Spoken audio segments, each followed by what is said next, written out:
So இப்போ நம்ம பார்க்க போகிறது விஷாரத் பூர்வாத்தில் கஃபன்ற ஸ்டோரியில் வரக்கூடிய சப்ரசங் வியாக்கியாதை நம்ம பார்க்க போகிறோம்.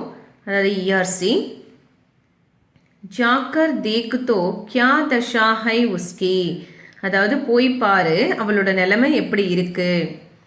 சுட்டேல் கா ஃபிசாத் ஹோகா அவர் கியா, ஸோ அதாவது அவள் வந்து இறந்து போயிட்டாலா இல்லையா, அந்த பிசாசு போயிடுச்சா இல்லையா அப்படின்ற மாதிரி அப்பாவும் பையனும் கேட்டுக்கிற மாதிரி இதில் கொடுத்துருக்காங்க. ஸோ அது எந்த சுச்சுவேஷனில் சொல்கிறதுன்னு பார்க்கலாம். பிரசங்க் என்ன அப்படின்னா, யஹ் வாக்கிய மூங்ஷி பிரேம்சந்த் கி கஃபன் நாம கஹானி சே தியா கயா ஹை, அதாவது இந்த சென்டென்ஸு பிரேம்சந்த்ஜியோடைய கஃபன்ற கதையிலிருந்து இந்த லைன்ஸ் வந்து எடுத்திருக்காங்க. யஹ் கீசு கா கத்தன் ஹை, இது வந்து கீசு அவருடைய கூற்று, அவர் பேசின கான்வர்சேஷன். வஹ் அப்னே பேட்டே மாதவ் சே யஹ் கஹதா ஹை, ஸோ இது வந்து அவர் தன்னோட பையன் மாதவ் கிட்ட வந்து இந்த சென்டென்ஸை வந்து சொல்லும் போது எழுதப்பட்டது. ஸோ சந்தர்ப்பம் என்னன்னு பார்க்கும்போது, கீசு அவர் மாதவ் தோனோ பாப் அவர் பேட்டி ஹை, கீசு மாதவ் ரெண்டு பேரும் அப்பா பையன், இல்லை கீசு வந்து அப்பா மாதவ் வந்து பையன். வே கரீப் சமார் ஹை, அவங்க வந்து ஒரு ஏழை செருப்பு தைக்கும் தொழிலாளி. झोंपड़ी के बाहर बैठकर ये दोनों आलू भूनकर गाते हैं, அதாவது அந்த குடிசைக்கு வெளியே உட்காந்து ரெண்டு பேரும் அந்த உருளைக்கிழங்கு என்ன பண்ணுறாங்க, ஃப்ரை பண்ணி சாப்பிட்டுட்டு இருக்காங்களாம். झोंपड़ी अंदर माधव की पत्नी बुदिया प्रसव वेदना से तड़प रही है, ஆனால் அந்த குடிசைக்கு உள்ள மாதவோடைய ஒய்ஃப் புதியான்றவ பிரசவ வழியில் துடிச்சிக்கிட்டு இருக்கான். இசி சந்தர்ப்பமே, ஸோ அப்படி அந்த சுச்சுவேஷனில் தான் கீசு மாதவ் சே ஐசா கஹதா ஹை, ஸோ அதை கேட்டுட்டு அந்த கீசு என்ன பண்ணுறான், தன்னோட பையன்கிட்ட இந்த விஷயத்த சொல்கிறான்.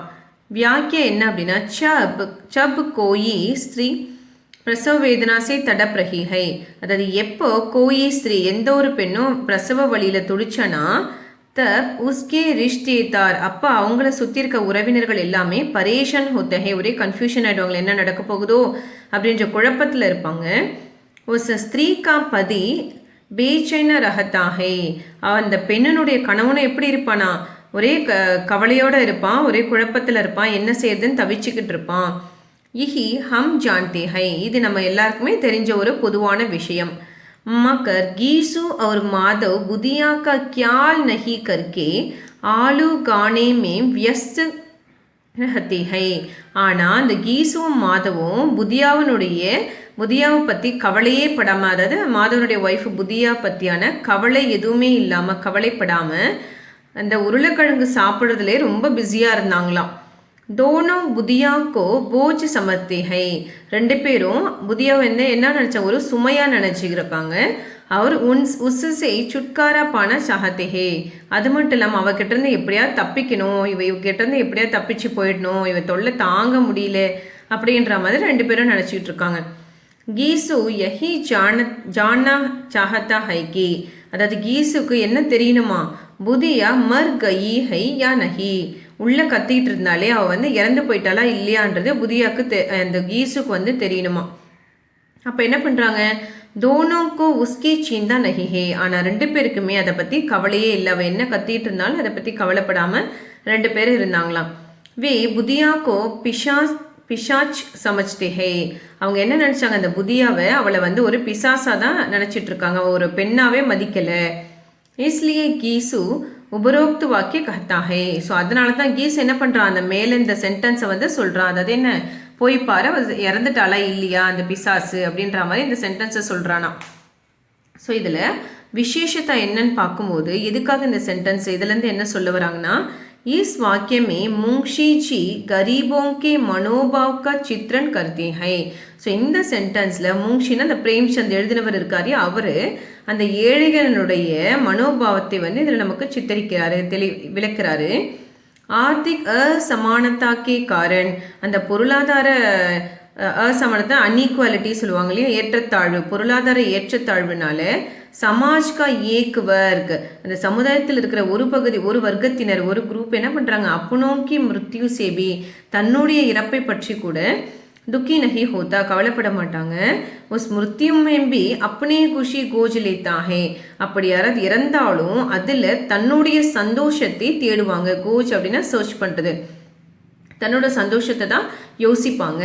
இசி குட்டியே சச்கோ, இந்த கட்டுயேனா கசப்பான, இந்த கட்டுயே சச்சுனா இந்த கசப்பான உண்மையை லேக்கக் இஸ் வாக்கிய துவாரா பிரகட் கர்த்தே ஹே, ரைட்டர் வந்து இந்த சென்டென்ஸ் மூலமா நமக்கு புரிய வைக்கிறாரு அப்படின்னு சொல்லியிருக்காங்க.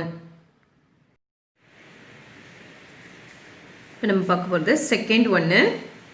फटी चितड़ों से अपनी नग्नता को ढांके हुए जिए जाते थे, संसार की चिंताओं से मुक्त खर्च से लते हुए. அதாவது இங்கே ஆக்சுவலாக என்ன சொல்ல வராங்கன்னா, ஒரு கிழிஞ்சி போன அந்த துணியை வச்சு கூட தன்னோட உடலை மறைக்கிறதுக்கு அந்த ஏழைகளால் முடியல. சங்சார்கி சீந்தாவோங் சே முக்த, அந்த சமுதாயத்தின் இந்த உலகத்தினுடைய எல்லா கவலைகளும் முக்தி பெறணும் அப்படின்னா கர்ச்சிசே லத்தே ஹுயே. ஸோ அவங்க என்ன பண்ண வேண்டியதாக இருக்குது, அந்த தன்னோட கவலைகளை தன்னோட கஷ்டங்களை போக்குறதுக்கு மற்றவங்க கிட்டேருந்து கடன் வாங்கி தான் தன்னோட வாழ்க்கையை ஓட்ட வேண்டிய நிலைமையில வந்து அவங்க இருக்காங்க. ஸோ இதில் பிரசங்க் என்ன அப்படின்னா, யஹ் வாக்கிய முன்ஷி பிரேம்சந்த் கி கஃபன் நாமக் கஹானி சே தியா கயா ஹை. அதாவது இந்த சென்டென்ஸு முன்ஷி பிரேம்சந்தருடைய கஃபன்ற கதையிலிருந்து எடுக்கப்பட்டது. संदर्भ यमुना मुंशी जी अपने इस कहानी में 2 गरीब चमारों का चित्रण करते हैं. அதாவது முன்ஷிஜி வந்து தன்னுடைய இந்த கதையில் 2 ஏழை செருப்பு தைப்பாருங்களே அந்த தொழிலாளர், அந்த ஏழைகளினுடைய கதையை தான் இதில் வந்து வர்ணிச்சிருக்கிறாரு. இசி சந்தர்ப்பமே யஹ வாக்கிய லிக்தே ஹே. ஸோ அப்படி சொல்லும் பொழுது தான் இந்த சென்டென்ஸ் வந்து எழுதியிருக்கிறாராம். வியாக்கியம் என்ன அப்படின்னா, காவ் கே கரீப் லோக் அப்பர்ட் ஹோத்தே ஹே. அதாவது வில்லேஜில் இருக்கிற ஏழை மக்கள் எல்லாருமே வந்து இல்லிட்ரேட், படிப்பறிவு இல்லாதவங்களா இருக்காங்க. உன்கே பாஸ் கோயி டோஸ் சம்பத்தி நகி ஹோத்தி. அதாவது அவங்க கிட்ட அதாவது கொஞ்சம் கூட வந்து சொத்து அப்படின்றது எதுவுமே, ஒரு சிறிதளவு சொத்து கூட அவங்க கிட்ட இருக்காது. ஜீவன் மேம் ஜோ ஹோத்தா ஹே. அதாவது அவங்க வாழ்க்கையில் இப்போதைக்கு அவங்க கிட்ட என்ன இருக்கோ உசே யோங்கி அப்புனானா உன்கா ஸ்வபாவ் ஹோத்தா ஹை. ஸோ அப்போதைக்கு அவங்க கையில் என்ன இருக்கோ அதுதான் தன்னோட வாழ்க்கை அப்படின்றத அதை ஏற்றுக்கிட்டு தன்னுடைய சுபாவமாக மாற்றிப்பாங்க. வே அப்பனே கோ கரீபி கே ஆகே அசக்த் பாத்தி ஹே. அவங்க தன்னுடைய ஏழ்மைக்கு முன்னாடி எதுவுமே முடியாது அப்படின்றது தான் அவங்களுடைய எண்ணமாகவே இருக்கும். இஸ்லியே வே ஜீவன் சே உதாசின் ஹோ ஜாத்தி ஹே. ஸோ அதனால தான் அவங்க என்ன நினச்சிருக்காங்க, தன்னோட லைஃப்பை வந்து ஒரு சாதாரணமாக வந்து வாழறாங்க. அதாவது ஒரு முயற்சி எடுக்கணும் அப்படின்ற எண்ணம் இல்லாமல் தன்னோட வாழ்க்கை இவ்வளோதான் அப்படின்ற எண்ணத்தோடையே அவங்க வாழறாங்க. வே பாஸ் வாலோங் சே கர்ச் லே லேத்தே ஹே. அது மட்டும் இல்லாமல் தன்னை சுற்றி இருக்கவங்க கிட்ட கடன் வாங்கி தன்னோட வாழ்க்கையை வந்து கர்ச் அப்படின்னா கடன் வாங்குறது, கடன் வாங்கி தன்னோட வாழ்க்கையை ஓட்டுறாங்க. अपने शरीर को ढंकने के लिए उनके पास अच्छे कपड़े भी न होते. தன்னோட உடலை மறைக்கிறதுக்காக அவங்க கிட்ட ஒரு நல்ல துணி கூட இல்லை. வே चीतड़ों से नग्नता को छिपाने की कोशिश करते हैं. அவங்க அந்த கிழிந்த துணியை வச்சு தன்னோட மானத்தை காப்பாற்றிக்கிறதுக்கு தன்னுடைய மானத்தை காப்பாற்றிக்கிறதுக்கு முயற்சி பண்ணுறாங்க. உன்கோ கோயி பி சீந்தா நஹி ரஹதி. அவங்களுக்கு அவங்க வந்து எதை பற்றியுமே கவலைப்பட மாட்டாங்க. உன்கே லியே ஜீவன் और மரணா தோனும் ஏக் சமான் ஹை. அவங்கள பொறுத்த வரைக்கும் வாழ்க்கை இறப்பு ரெண்டுமே வந்து ஒரே மாதிரி தான் இருக்குது. கீசு और மாதவ் ஐசே ஹி ஸ்வபாவ் வாலே ஹை. ஸோ இது போல தான் இந்த கீசு और மாதவனுடைய வாழ்க்கையும் உங்களோட சுபாவமும் இருந்திருக்கு. அதனால தான் உன்கா சித்ரன் கர்த்தே ஹுயே லேக்கக் உபரோக்து வாக்கிய லிக்தே ஹை. ஸோ அதை விவரிச்சு தான் ரைட்டர் என்ன பண்ணியிருக்காரு, அந்த மேலே சொன்ன சென்டென்ஸை வந்து எழுதியிருக்கிறாரு. விசேஷத்தை என்ன அப்படின்னா, பிரேம்சந்த் ஜிக்கு நிம்ன வர்க்கே பிரதி சகானுபூதி தி. அதாவது பிரேம்சந்த் ஜிக்கு இந்த விலோத பாவட்டிலேன்னு இருக்காங்க இல்லையா, அடித்தட்ட மக்கள் மேலே ரொம்ப இரக்கம் அதிகமாக இருக்குது. இஸ் வாக்கியம் மேம்பி. ஸோ இந்த சென்டென்ஸ்லையும் வஹி பாவனாகை தன்னுடைய இமோஷன்ஸை வந்து காமிச்சிருக்கிறாரு. பிரேம்சந்த் ஜி சாபித் கர்த்தே ஹை கி गरीबों के इस तरह के व्यवहार का कारण समाज है. அதாவது பிரேம்சந்த்ஜி தன்னோட ரைட்டிங் மூலமாக என்ன ப்ரூவ் பண்ணுறாருனா, சாபித்னா ப்ரூவிங், என்ன ப்ரூவ் பண்ண வராரு அப்படின்னா, ஏழைகளுடைய இந்த செயல்களுக்கான காரணம் இந்த சமுதாயம் மட்டுமே, அவங்க காரணங்கள் இந்த சமுதாயம் தான் அவங்களை இந்த நிலைமைக்கு தள்ளியிருக்கு அப்படின்றது தான் இந்த இதில் சொல்ல வராரு. ஸோ தேர்ட் ஒன் என்னன்னு பார்த்தோன்னா, கைசா புரா ரிவாஜ் ஹை ஜிசே जीती जी दन टकने को जितना भी न मिले उसे मरने पर क्या कफन चाहिए. அதாவது கைசா புரா ரிவாஜ் அப்படின்னா எப்படிப்பட்ட ஒரு தவறான முறை வந்து இருக்குது இந்த சமுதாயத்தில். ஜிசே ஏன்னா எப்படின்னா, ஜிடிஜி உயிரோடு இருக்கும் பொழுது தன்னோட உடலை மறைக்கிறதுக்கு ஒரு கந்த துணி கூட, ஒரு கிழிந்த துணி கூட கிடைக்க மாட்டேங்குது. அதுவே இறந்த பிறகு மர்னேப்பர் கியா கஃபன் சாகிய, எதுக்காக அந்த மேலே போத்துற ஒரு புது ஆடை கூட வேணும் அப்படின்ற மாதிரி இந்த சென்டென்ஸ் இருக்குது. प्रसंग என்ன அப்படின்னா, यह वाक्य मुंशी प्रेमचंद जी की कफन नामक कहानी से दिया गया है. ஸோ இந்த சென்டென்ஸ் வந்து முன்ஷி பிரேம்சந்தனுடைய கஃபன்ற கதையிலிருந்து எடுக்கப்பட்டது.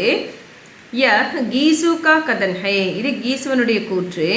वह अपने बेटे माधव से यह कहता है, இது யார்கிட்ட சொல்கிறாரா, இந்த கீசு வந்து தன்னுடைய பையன் மாதவன் கிட்ட இந்த விஷயத்த சொல்கிறாரா, அதாவது இந்த சென்டென்ஸை வந்து சொல்கிறாராம். என்ன அப்படின்னா, சந்தர் மாதவ் கி பத்னி புதியா மர் ஜாத்தி ஹை, அதாவது மாதவனுடைய ஒய்ஃப் வந்து இறந்து போயிடுறா. गीसू और माधव पर तरस खाकर लोग कफन के लिए पैसा देते हैं. அதாவது கீசுவும் மாதவ் மேலேயும் இறக்கப்பட்டு, தரஸ் காக்கர் அப்படின்னா அவங்க இறக்கப்பட்டு மக்கள் கஃபன் கேலியே அந்த அவங்க ஒய்ஃப் மேலே துணி போத்துறதுக்காக பைசா தேத்தி ஹே, காசு கொடுக்குறாங்களாம். தோனோ கஃபன் கரீதனே சாத்தே ஹே, ரெண்டு பேரும் அந்த துணியை வாங்கிறதுக்காக போகிறாங்க.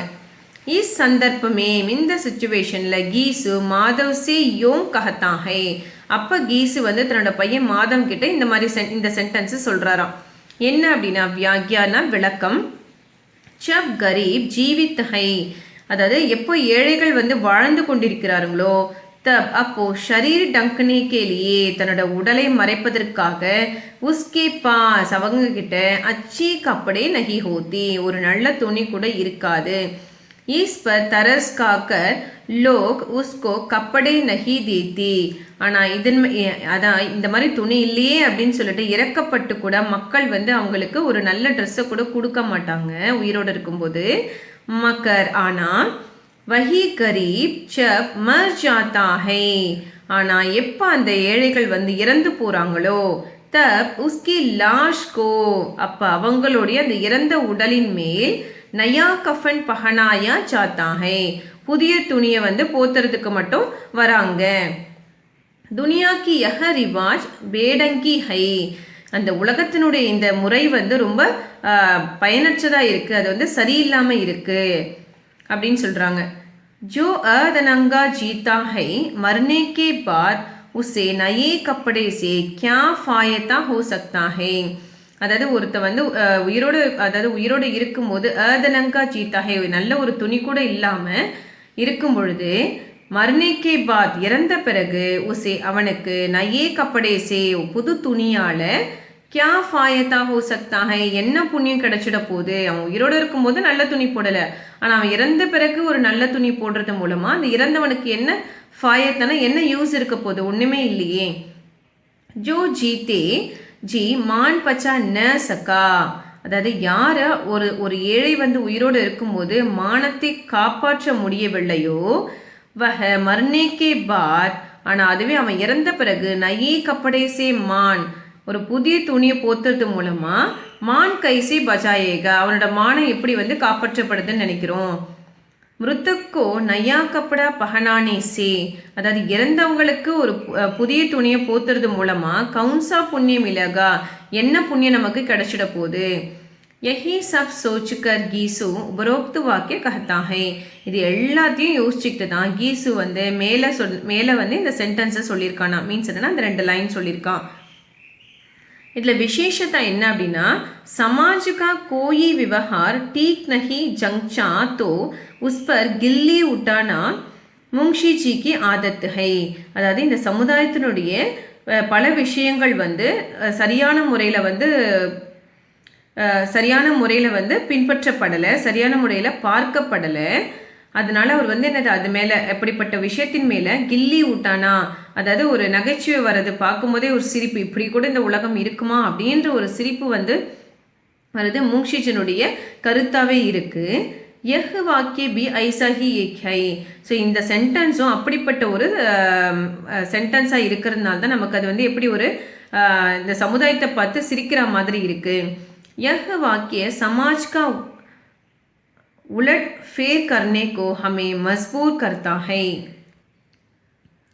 அதாவது இந்த சென்டென்ஸ் மூலமாக இந்த சமுதாயத்தை வந்து மாற்றி அதில் ஒரு திருப்பத்தை கொண்டு வரதுக்காக ஹமேம் நமக்கு மஸ்பூர் கர்த்தாஹே நம்மளை வந்து அதை நிர்பந்தத்துக்கு உள்ளாக்குது.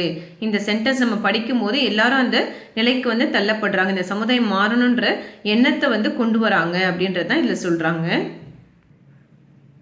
ஸோ நெக்ஸ்ட் ஒன்று ஸ்திரதா நஷேக்கி காசியத், அதாவது நிலையற்றது தான் ஒரு போதையினுடைய இயல்பு. அதாவது போதையில் இருக்கவங்க எப்பவுமே வந்து ஸ்டடியாக இருக்க மாட்டாங்க, அதுதான் இயல்பு அப்படின்றது தான் இதில் சொல்லக்கூடிய மீனிங்கு. பிரசங்க் என்ன அப்படின்னா யஹ் வாக்கிய மோக்ஷி பிரேம்சந்துக்கு கஃபன் நாம கஹானி சே தியா கயா ஹை. அதாவது இந்த சென்டென்ஸ் வந்து பிரேம்சந்துடைய கஃபன்ற கதையிலேருந்து எடுத்திருக்காங்க. சந்தர்ப் என்ன அப்படின்னா மாதவ் கி பத்னி புதியா மர் ஜாத்தி ஹே, அதாவது மாதவனுடைய ஒய்ஃப் புதியா வந்து இறந்து போயிடுறான்.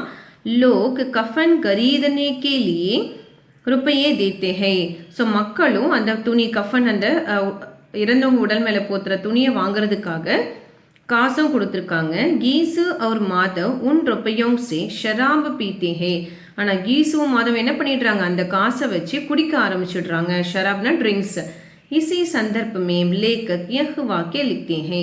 ஸோ இதை பார்த்துட்டு தான் இந்த சுச்சுவேஷனை வச்சு தான் ரைட்டர் வந்து இந்த சென்டென்ஸை வந்து எழுதியிருக்காராம்.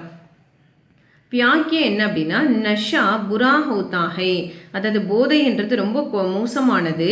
நஷே மேம் ஆதமி ஜானவர் பன் ஜாத்தா ஹை, அந்த போதையின் காரணமாக ஒரு மனிதன் வந்து விலங்கா மாறிடுறான், மிருகமாக மாறிடுறான். நஷே மேம் ஆதமிக்கா மன் ஸ்திர் நஹி ரஹதா, போதையினால அந்த மனிதனுடைய மனசு எப்பவுமே நிலையானதாக இருக்காது. உஸ்கே ஹாத் பயிர் பி ஸ்திர் நஹி ரஹதே, அவனுடைய காலு கை எதுவுமே வந்து நிலையில்லாமல் தடுமாறிக்கிட்டே இருக்கும். மாதவ் ஏக் க்ஷண பத்னிக்கு மிருத்யு சே பேஃபிகர் ரஹதா ஹை, மாதவ் வந்து என்ன பண்ணுறான், ஒரு நிமிஷம் வந்து தன்னோட ஒய்ஃபோட இறப்பை கண்டு எதை பற்றியும் கவலைப்படாமல் இருக்கான், தன்னோட ஒய்ஃப் இறந்ததை பற்றி கூட கவலைப்படாமல் இருக்கான். தோ தூசரே க்ஷண, ஆனால் இன்னொரு டைம் எப்படி இருக்கானா உஸ்கேலியே அவளுக்காக துக்கி ஹோத்தா ஹை, ஒரு பக்கம் கவலையும் படுறான். சாத்தி பர் மார்க்க ரோத்தா ஹை, தன்னோட மார்பிளை அடிச்சுக்கிட்டு ரொம்ப அழறான். நஷி கி अस्थिरता के कारण ही वह ऐसा करता है, அந்த போதையினுடைய நிலையில்லாத தன்மையினால தான், அந்த நிலை தடுமாறுகின்ற நிலையின் காரணமாக தான் அவன் வந்து அந்த மாதிரி ஒரு நிமிஷம் நல்ல விதமாகவும் ஒரு நிமிஷம் கெட்டவனாகவும் வந்து நமக்கு தெரிகிறான். துக் சே பீடித் மனுஷ்ய கா மன் अस्थिर होता है, அதாவது எந்த ஒரு மனிதன் வந்து கவலையில் இருந்தாலும், துக்கு சே பீடித்னா கவலையால் ஆட்கொள்ளப்பட்ட மனிதனோட மனது எப்பவுமே நிலையில்லாமல் இருக்கும், அதாவது சரியானவற்றை யோசிக்காது. ஊப்பர் சே நஷா சட் ஜானே சே, ஊப்பர் சேனது தலைக்கு மேலே அந்த போதை ஏறிடுச்சுனால மாதவ்க விவகாரம், அந்த மாதவனுடைய செயல் எப்படி ஆயிடுச்சு, பதல்தா ரஹத்தாக கம்ப்ளீட்டாக மாறிடுச்சு. இசிக்கா உல்லேக்கு கர்த்தே ஹுயே, ஸோ இதை குறிப்பிட்டு சொல்கிறதுக்காக தான் பிரேம்சந்த் ஜீனே யஹ் வாக்கிய லிக்காஹை இந்த சென்டென்ஸ் எழுதியிருக்கிறாராம். ஸோ இதில் விசேஷத்தை என்ன அப்படின்னா லோக் ஷராப் பீத்தே ஹை, அதாவது மக்கள் வந்து குடிக்கிறாங்க. பூச்சினை பர் கஹத்தே ஹைக்கே, ஆனால் ஏன் குடிக்கிறீங்கன்னு கேட்டால், பூச்சினை பர்னா கேட்கும்போது ஏன் குடிக்கிறீங்க அப்படின்னு கேட்கும்போது துக் பூலனை கேலியே, அதாவது தன்னுடைய கஷ்டத்தை மறக்கிறதுக்காக தான் பீத்தே ஹை குடிக்கிறோம் அப்படின்னு சொல்லி அதை வந்து ஒரு சாக்கு சொல்கிறாங்களாம். பிரேம்சந்த் சமஜாத்தி ஹைக்கி நஷா கிசி பி ஹால் மே புரா ஹை, அதாவது பிரேம்சந்த் என்ன நமக்கு புரிய வைக்கிறாரு, அந்த போதைன்றது எல்லாவித நிலைகளையும் விட மோசமான ஒரு நிலை. चार शब्दों का यह वाक्य हमें बड़ी सीख सिखाता है, அதாவது 4 வார்த்தைகளால் சொல்லப்பட்ட இந்த சென்டென்ஸ் நமக்கு ஒரு மிகப்பெரிய ஒரு லெசனை வந்து டீச் பண்ணியிருக்கு அப்படின்ற மாதிரி இதில் சொல்லி முடிச்சிருக்காங்க.